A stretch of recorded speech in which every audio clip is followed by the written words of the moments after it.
29/1/2020 జియో ద్వారా అంతకుముందు కడప జిల్లా తెలుగుదేశం పార్టీ ఆఫీస్ నిర్మాణం కోసం కేటాయించిన 2 ఎకరాలని రద్దు చేసింది.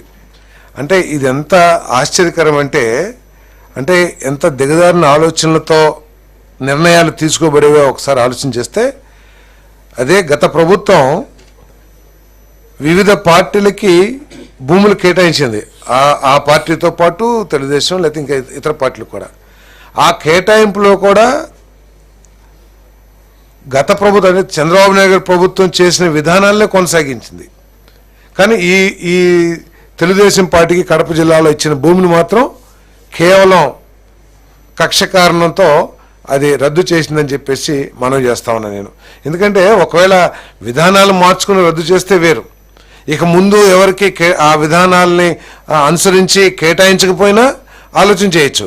కానీ ఏదైతే అంతకు ముందు ప్రభుత్వం విధానాన్ని తీసుకొచ్చిందో అదే విధానంలో అన్ని పార్టీలకి తమ పార్టీకి కూడా భూములు కేటాయించుకుని ఆఫీసు కట్టుకుంది, కానీ తెలుగుదేశం పార్టీకి మాత్రం రద్దు చేసింది.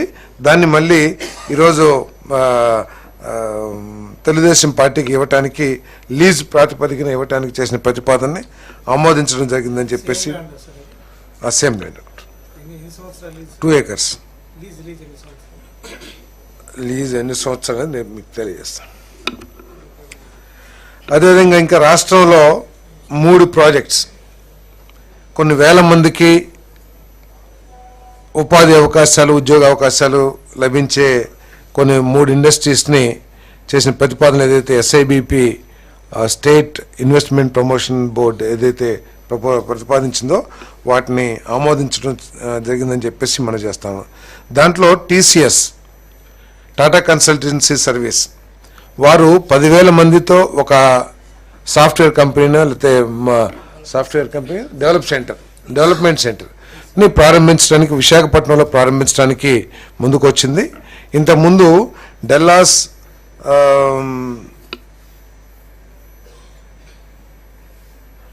టెక్నాలజీకి సంబంధించిన భూమిని వారికి కేటాయిస్తే మరి కొన్ని సాంకేతిక కారణాల మూలంగా అది కాకుండా ఏపీఐసికి సంబంధించిన మిలీనియం ఏ అండ్ బి బ్లాకుల్లో 2.08 lakh స్క్వేర్ ఫీట్ ఏరియా కావాలని చెప్పేసి ప్రతిపాదన ఏదైతే పెట్టారో దాన్ని ఆమోదించడం జరిగిందని చెప్పేసి నేను మనవి చేస్తా ఉన్నాను.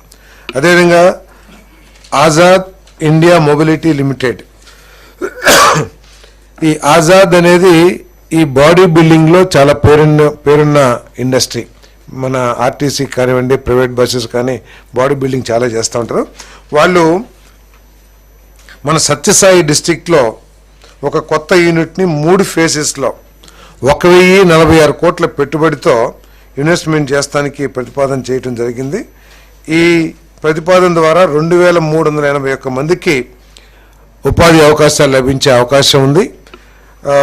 వారికి ఈ ప్రాజెక్ట్ నిర్మాణం కోసం 70.7 ఎకరాలని 3 ఫేసెస్లో ఎకరానికి 38.37 లక్షల ధరకి మరి ఇచ్చే ప్రతిపాదన ఏదైతే ఉందో ఆ ప్రతిపాదనని కేబినెట్ ఆమోదించిందని చెప్పేసి తెలియజేస్తా ఉన్నాను నేను. అదేవిధంగా బాలాజీ యాక్షన్ బిల్డ్వెల్ ప్రైవేట్ లిమిటెడ్ అనకాపల్లి డిస్టిక్లో 106.27 ఎకరాల్లో 1,174 కోట్ల పెట్టుబడితో మరి